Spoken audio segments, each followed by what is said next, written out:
بسم اللہ الرحمن الرحیم۔ السلام علیکم۔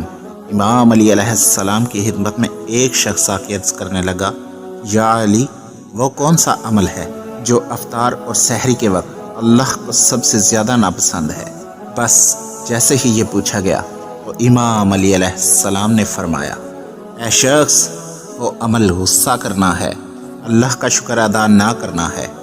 یاد رکھنا، میں نے اللہ کے رسول صلی اللہ علیہ وآلہ وسلم سے سنا کہ روزہ کھولتے وقت یا روزہ رکھتے وقت جو انسان غصے میں رہتا ہے، اس وقت جو لوگ اس سے جڑے ہوتے ہیں ان سے تلخ بات کرتا ہے تو اللہ اس کے روزے کے ثواب کو کم کر دیتا ہے، یا جو انسان روزہ کھولتے وقت اللہ کا شکر ادا نہیں کرتا تو اللہ ایسے انسان کو ناپسند کرتا ہے۔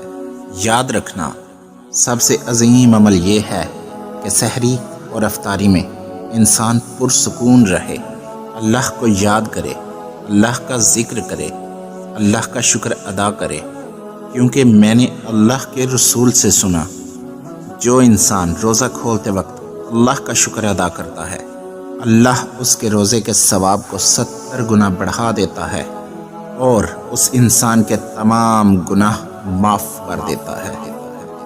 ویڈیو پسند آئی ہو تو پیاری باتیں چینل کو سبسکرائب کر دیجئے۔ شکریہ۔ فی امان اللہ۔